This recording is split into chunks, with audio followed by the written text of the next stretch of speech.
Crecen los mejores amores, crecen desde el pie.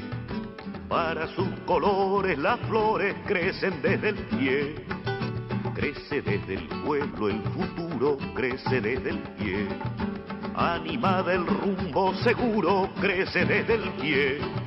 Cantan para usted los cantores, crecen desde el pie. Un poco de fe y los tambores pueden florecer.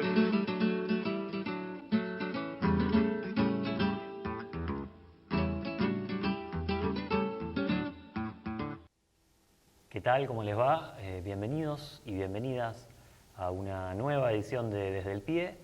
Hoy con la ausencia, con aviso del conductor habitual, Marcelo Nocetti, que va a reanudar sus funciones desde la semana que viene. Y hoy lo que vamos a tocar, lo que vamos a tratar, lo que vamos a intentar desentramar un poco, tiene que ver con un problema actual, tan actual como global, y con un problema que vino, impactó de lleno y generó una situación inédita a nivel mundial. Obviamente estamos hablando de la pandemia de coronavirus y me interesaba en esta presentación del programa recordar que el 11 de marzo del año pasado la Organización Mundial de la Salud salía con una presentación de su estrategia de tratamiento de gripe 2019-2030 y lo que decía es que no había dudas de que iba a haber una pandemia de gripe, la duda estaba en saber en qué momento iba a ocurrir.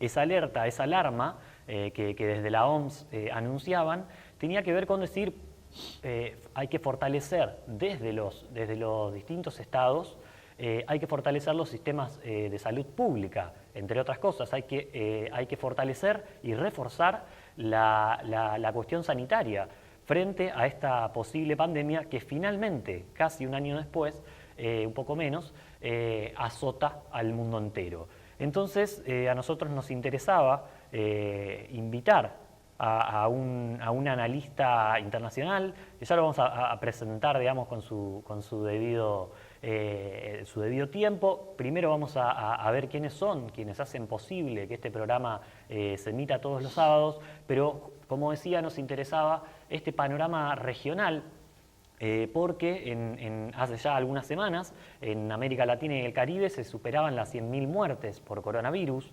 y se daba esta situación de que América ya hace 2 semanas concentraba la mitad de los contagios y de las muertes, estoy hablando ahí del continente americano en su totalidad, de lo que es el mundo en general. Entonces nos interesaba hacer foco en algunos de estos países que tal vez son emblema de la derecha, de las nuevas derechas, y por eso es que nos interesaba desentramar un poquito esta cuestión. Vamos entonces ahora sí a presentar quienes hacen posible que este programa salga al aire, y ahora sí ya nos metemos a presentar al invitado. Dale. Sindicato de Obreros y Empleados Aceiteros de Rosario. Federación de Trabajadores Aceiteros y Desmotadores del Algodón de la República Argentina. OSIAT Salud, obra social para el personal de la industria aceitera, desmotadora y afines de la República Argentina.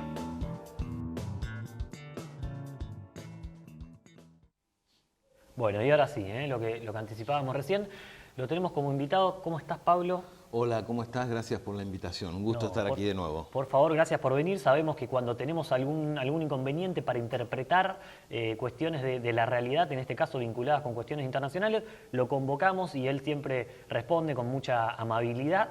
Y bueno, para quienes no lo conocen, Pablo es Pablo Bilski. Es periodista, anda corrigiéndome, periodista de la Cooperativa La Masa. Así es. Es también profesor, Así analista internacional, podríamos decir, observador agudo de la realidad. Así es. Y la última vez que ustedes me convocaron hablamos justamente de la derechización de América Latina, ¿no? De los gobiernos de derecha, de los gobiernos neoliberales, de la represión. Bueno, así encontró a América Latina el coronavirus. Y como vos bien decías, hay países que se pueden tomar como paradigmáticos, ¿no? Por ejemplo, a ver, en Ecuador, Lenín Moreno, que sabemos que hizo todo lo contrario de Correa, en plena pandemia, Lenín Moreno hace un feroz ajuste, arregla con el Fondo Monetario Internacional, con todo lo que eso implica en cuanto a las consecuencias de más ajuste, echa empleados públicos, incluso de la salud. Entonces, ¿a qué voy? Hay algo que es como una verdad de perogrullo, pero no está mal decirla. Lo peor que le puede pasar a una mujer, a un hombre, a un ciudadano, a una ciudadana, en caso de catástrofe natural, terremoto, tsunami o pandemia, lo peor que te puede pasar es tener un gobierno neoliberal, un gobierno de derecha. Porque vos no podés contar con ese gobierno. Por acción o por omisión, que creo que es lo que si vos me decís que te defina en forma brutal qué pasó entre esos gobiernos de derecha y el coronavirus, se hicieron socios, trabajan juntos. Claro. Vamos a decir, no, sí, por acción o por omisión.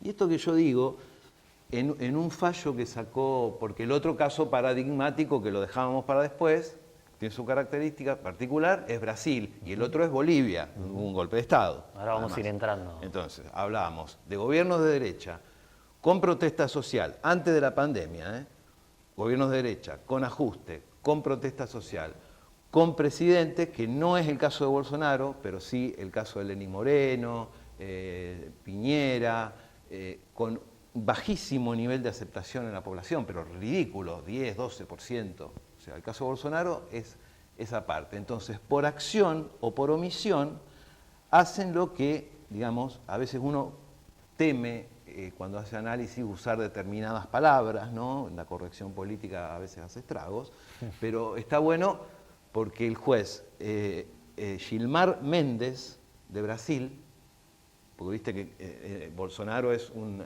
anti-cuarentena fanático, es uno de los que ha militado contra la cuarentena, y hasta la justicia tuvo que decir, pero el fallo de este juez, yo los invito y las invito a que si pueden lo lean, él utiliza una palabra, que es esa palabra que yo tenía miedo de utilizar, genocidio. Paren con este genocidio. En esos términos, Sin titubeos. En esos términos, porque si un gobierno toma una decisión que sabe, porque está demostrado en todo el mundo, que va a producir miles, cientos de miles o millones de muertos, y no solo sigue adelante, sino que lo promueve, digamos, eso es genocidio, eso es masacre, eso es asociarse con esta calamidad natural, ¿sabes para qué? Para excluir a los excluidos. Hay que pensar qué está pasando con los pueblos originarios, porque además de una derecha represiva, neoliberal, además de una derecha de neocolonización. Sí, yo pensaba, digo, en relación con esto, con esta caracterización, digo, que empezás a hacer, digo, por un lado pensaba, hay una aparente o posible, digo, en un primer análisis, ¿no? Digo, hay una posible o aparente democratización de la pandemia en términos de que golpea a los países, o sea, a lo que voy. Ningún país tenía la estructura sanitaria para enfrentar pandemia semejante. Digo, eso no sé si coincidís. Y no, porque aún los países famosos por su sistema de salud, Inglaterra, Francia, esos sistemas de salud fueron destruidos por 20 o más años de neoliberalismo. Ahí está el fracaso de la Unión Europea. Ver a Europa así, esa es la Europa de los banqueros, las que murieron millones de personas, las que morían personas en la calle. No me llama la atención de Estados Unidos, porque Estados Unidos es un lugar al que viajo seguido y siempre digo, todo bien, pero no te enfermes en Estados Unidos. Claro. Ni una uña encarnada, nada. No te enfermes nunca en Estados Unidos. O sea, que eso lo tenía claro. Pero la destrucción del estado de bienestar, ese concepto, ¿no? Del estado de bienestar, un estado que protege a la ciudadanía o un estado que está con las corporaciones para hacer negocio. El estado que está para hacer negocio, que se mueran millones que se mueran millones, y voy a ser de nuevo brutal, que se mueran millones de indígenas gracias al COVID-19, los tipos dicen, y mejor, me ahorra trabajo a mí, ¿viste? Claro, yo a lo que iba con esto, Es así, ¿viste? a lo que iba es, digo, hay una aparente democratización de la pandemia. Ahora, ¿qué pasa? En cada uno de los países tenés estructuras sanitarias y políticas sociales, económicas y demás, con las cuales reaccionar frente a esa aparente democratización. Por eso yo te quería hacer por como eso ese juego. por eso es aparente, primero, porque no todos los países están preparados igual. Digamos que casi ningún país, o sea, yo creo que la Argentina es la excepción y debemos estar muy orgullosos de lo que se está haciendo en la Argentina, porque es una excepción, mirás los números. Argentina, Cuba, y es una de Cuba, Venezuela mismo. Bueno, Cuba, sí, la medicina de Cuba está entre las mejores del mundo, pero digo, vos decís, aparente, ¿y por qué aparente? Porque cuando vos le decís a la gente que no tenés otra, evitar el hacinamiento, lavarse las manos, ponerse barbijo, ¿y qué hace el tipo, la familia que vive en 10 en un rancho? Vamos a hablar con las palabras, ¿qué hacen? Con piso de tierra, que no tienen agua. Si la tercera parte de la población del mundo tiene agua, la tercera parte de la población mundial tiene agua, el otro tercio tiene que hacer kilómetros para buscar agua que no se sabe si es limpia o no, y el otro tercio de la población mundial no tiene agua. Entonces eso es aparente. ¿Cómo le decís vos a un tipo, insisto, que vive 10 personas en una pieza, que no tienen agua, lavate las manos con gel? Entonces, en ese sentido, vos decís bien, aparentemente democrático, pero no. Las diferencias sociales se ven en todo. Y esto, viste que se decía, el virus no diferencia a los ricos de los pobres.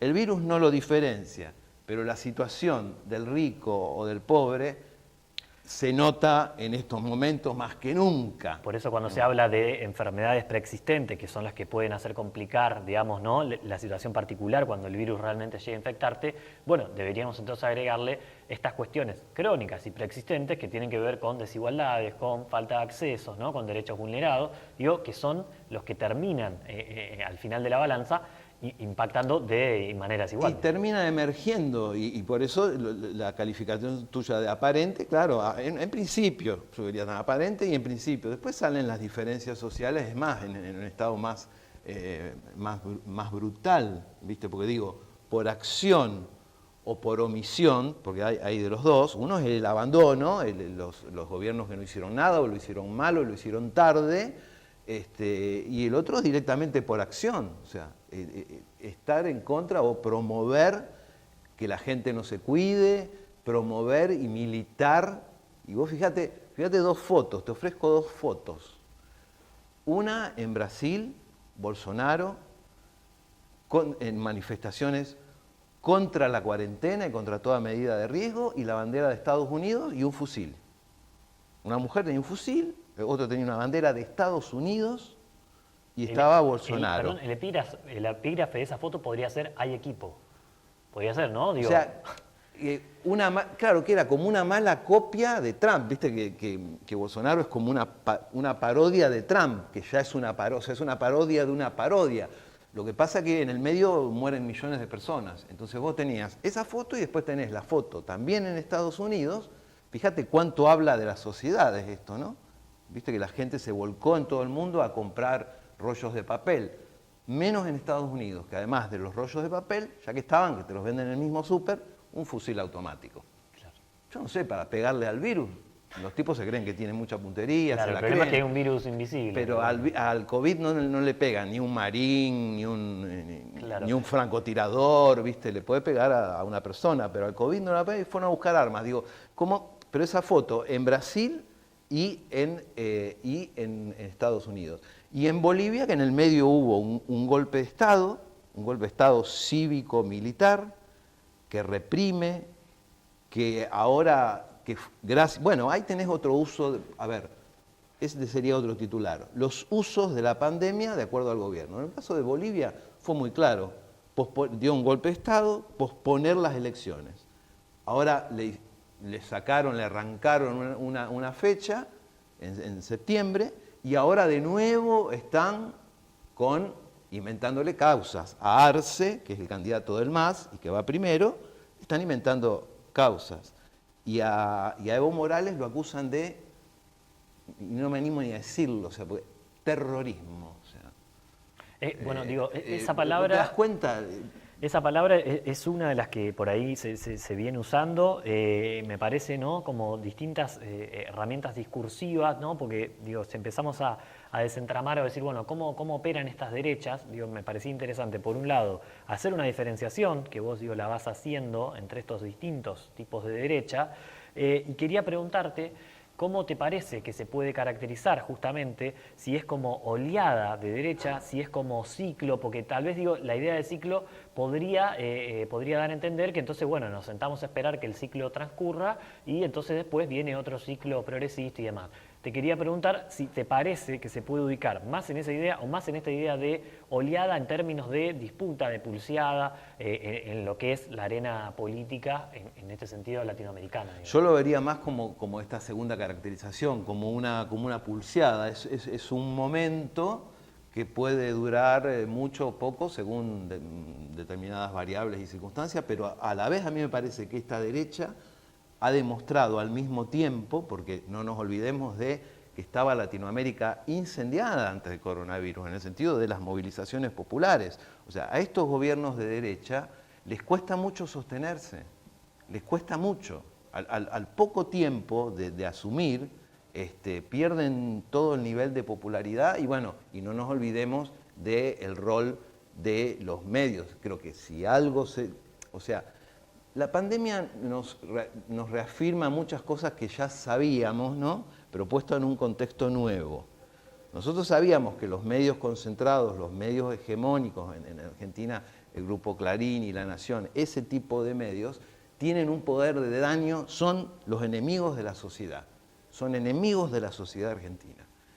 Ahora, en esta coyuntura, donde está en juego la vida, realmente el daño que están haciendo, creo que es una de las cosas que habría que no olvidar, ¿no? Y bueno, el caso de Brasil es paradigmático, el de Bolivia también, porque les permitió patear para adelante las elecciones, ¿sí? Por ejemplo, los usos de la pandemia. En Bolivia, patear para adelante las elecciones. La gente está volviendo a salir a la calle, como antes. A movilizarse. Está movilizándose. De la pandemia porque no. Pero no se está movilizando porque no quieren hacer cuarentena, o a favor de la propiedad privada, o contra el retorno del comunismo, o contra el retorno de, no sé, del nuevo orden mundial, ¿no? Los persas, no, algo más delirante, pues yo digo, nos van a atacar los persas, qué sé yo, los cartagineses, ese es el nivel de delirio. Entonces, ahí también pensemos en los medios. Pero no, yo creo que Latinoamérica es un terreno en disputa y que les cuesta mucho y que cada vez les cuesta más a las derechas neoliberales convencer a un determinado número de votantes que esa es la salida. Les cuesta mucho. Pueden ganar a través de los medios, las noticias falsas, eso, pero una vez en el gobierno se les incendia el país. En eso estaba y están volviendo. Hay protestas en Bolivia, hubo protestas en Chile, hay protestas en Ecuador, hubo protestas en Perú. Sí. O sea, te quería preguntar con respecto a Brasil, porque entiendo, ¿no?, que es un caso emblemático y pensaba en, no sé si es una analogía posible, pero digo, Bolivia, golpe de Estado y presidenta autoproclamada, Janine Áñez. uh-huh. En Brasil hubo una destitución, hubo un golpe de Estado también, uh-huh. y después el gobierno de Bolsonaro, que termina legitimado, uh-huh.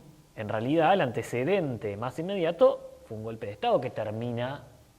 Exactamente, la institucionalidad de Brasil se vio seriamente afectada desde el golpe a Dilma. O sea, desde el golpe a Dilma para acá, todo está teñido de esa ilegitimidad, de un golpe realmente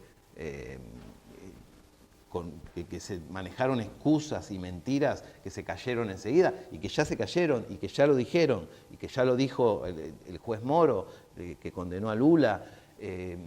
ya se supo que es mentira. Eso es lo que le pasa a las derechas. Y en ese Al poco tiempo se les cae la careta. Claro, pero en ese sentido, ¿no te parece, digo, como peligro posible o inminente una situación similar en Bolivia? Esto de golpe de Estado, en este caso Yanine Áñez, y una elección que, porque si vemos el mapa, digamos, la foto electoral, tengo entendido que hay 3 opciones que son parecidas a Áñez, o peor, o mejor, o más lavadas, incluyendo, digamos, a Carlos Mesa, con todo lo que él representa. Y la única opción, digamos, como la alternativa de la fuerza de Evo Morales, qué sé yo, que sería Luis Arce. Entonces digo, es muy probable que de esa elección... ¿Y qué pasa después? Y bueno, me da muchísimo miedo, porque, o sea, cuando vieron que las encuestas le daban ganador a Arce, porque la voluntad popular, a ver, ¿qué término? La voluntad popular de Brasil está claro. La mayoría del pueblo brasileño quieren que Lula sea presidente. Y la mayoría del pueblo boliviano quieren que Evo Morales o alguien de más sea presidente. Entonces, ¿cómo hacer para frenar esa voluntad popular? Las elecciones de Bolivia, ay, por favor, hay que estar muy atentos, porque yo lo que sí te puedo asegurar, que si llega a ganar, van a hacer todo lo posible para proscribir al MAS. La idea es que no haya ningún candidato del MAS, meterlos presos a todos, inventarles cualquier cosa. Evo Morales terrorista es algo que realmente ofende la inteligencia, ofende la verdad, es insoportable, digamos, esas estratagemas. Ahora, ¿qué pasa si no lo logran y van a elecciones y gana Arce? ¿La derecha va a aceptar que gane Arce?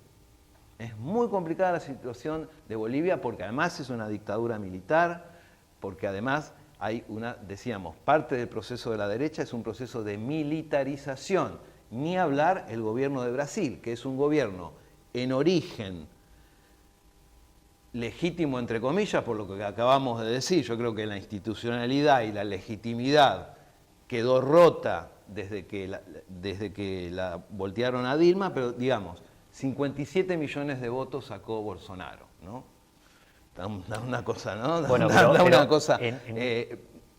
Pero digamos, la diferencia es que todavía Bolsonaro, o sea, no es el caso que yo te decía de que tiene el 10% de aprobación. Todavía tiene... Sí, pero lo que vos decías de esto de la militarización, digo, engancho con eso, porque nombraste de vuelta a Brasil. Digo, en este momento tengo entendido que 10 de los 20 y pico de ministros que tiene son de origen militar. Claro, es un gobierno, vamos a ponerle, está bien, más allá de la legitimidad y del proceso que viene desde Dilma. Ganaron las elecciones. Bueno, algo también pasó en Argentina, o sea, una cosa es un gobierno que gane las elecciones, saca más votos, eso es legítimo, o sea, es legítimo el acceso al poder, pero el ejercicio del poder, y especialmente en Brasil, a mí me pasaba algo similar con los años de Macri, pero en Brasil era más claro todavía. Cómo quiere parecerse, quiere ser una dictadura militar. Bolsonaro lo dice, quiere ser una dictadura militar. Y si volvemos al caso del coronavirus, hay un tremendo problema en Brasil, que ya se fueron 3 ministros de salud.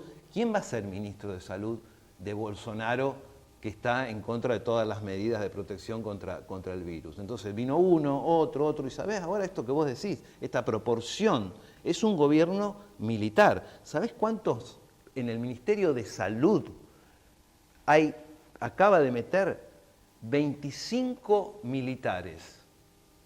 Que no son médicos, porque pueden ser médicos militares, ponele, ¿no? Quien encabeza también es un sargento, ¿no? Después de estos 2 que duraron un mes y que proponían estas medidas de prevención... Y se tuvieron que ir, pero no hay médicos, hay milicos, y lo que leía hoy en una crónica, o ayer en una crónica en Página 12, dice que es tal el clima de regimiento que hay en ese ministerio, ¿no? Que los que trabajan ahí, y los hacen trabajar en forma presencial, no se animan a ponerse barbijo porque el barbijo tiene ya en Brasil una connotación ideológica. Mirá la ridiculez, pero es así. Si usás barbijo sos comunista, te dice Bolsonaro. Ese es el grado de locura y de violencia, ¿no?, de Bolsonaro, que es otro de los mandatarios al que le dio coronavirus, ¿no? Ahora se hizo un segundo test y le volvió a dar. Pero realmente, por eso digo, esto de la militarización, hay que tener mucho cuidado en Brasil y en Bolivia, ¿no? Pero digo, el gobierno de Brasil, llamarle democrático a un tipo que se jacta todo el tiempo de haber apoyado y de apoyar a la dictadura, y que los civiles no saben gobernar. Claro, ahí digo, tenemos algunos elementos, porque incluso nos queda poco tiempo, esto de en media hora intentar dar un panorama de América Latina, obviamente siempre nos vamos a quedar cortos, digo, pero sí tenemos elementos comunes de estas distintas derechas, porque son distintas por cómo acceden al poder son y demás, distintas, sí. Pero igualmente hay, me parece, por lo que te escucho, trazos comunes que tendrían que ver con la militarización, con la anticuarentena, entonces digo, en el caso inclusive de Chile, como tardando lo más posible. Tardando, sí, por acción o por omisión, por esta falsa dicotomía.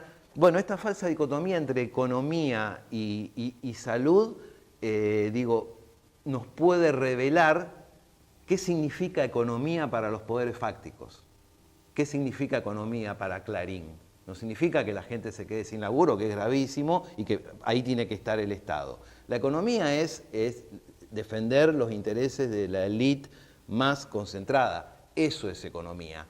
Y ese concepto de economía siempre fue incompatible con la vida. Siempre llevó a la muerte. Siempre. Bueno, es interesante. Ahí entonces queda como esa falsa dicotomía que se vio, porque incluso con resultados negativos en estas dos variables, en los países que intentaron postergar o negar la cuarentena, pero es interesante esto que vos traes porque es como, bueno, de vuelta es algo entonces anterior, que tiene que ver con, digo, anterior Claro, al coronavirus. Ya que tiene que ver sabíamos con que, el sistema. la economía se hace a costa de millones de muertos. Siempre fue así. El liberalismo, el neoliberalismo, siempre fue así. Ahora queda como al rojo vivo, pero siempre fue así. Para cerrar, digo, ya que nombraste a Chile, recordando algunas expresiones, no sé si infelices, no sé si son desatenciones o si son provocaciones, ¿no? Esto de, bueno, el virus que se va a convertir en buena persona y esto de no contar a los muertos, o sea, contarlos dentro de los recuperados porque ya no contagiaban, digo. Sí, esas son cosas que uno dice, mirá, si no hubiera en el medio muertos y cosas tan trágicas, serían hasta graciosas, ¿no? Es como la tragicomedia, ¿viste? Que tiene personajes grotescos, graciosos, pero después terminan todos muriéndose. Pero digamos, si vos me preguntás cómo se sale de esto, bueno, no, ya como se llama el programa, desde el pie. O sea, la gente se está autoorganizando, los pueblos originarios se están autoorganizando, las mujeres, sobre todo las mujeres, están teniendo un papel protagónico en las ollas populares, en Colombia, en Ecuador, en Chile, en Bolivia. El pueblo se autoorganiza y se autoprotege cuando no está el Estado. Desde el pie, ahí viene, desde el mismo lugar de donde viene la verdadera democracia, desde ahí. Aprovecho entonces tu pie, te agradezco. Obviamente sabrás que te seguiremos convocando porque es amplio y hay mucha tela para cortar. Un gusto. Gracias por venir y cerramos entonces con esto que decía Pablo. Hay salida y la salida es desde el pie. Nos vemos el sábado que viene a esta hora y por este canal. Gracias.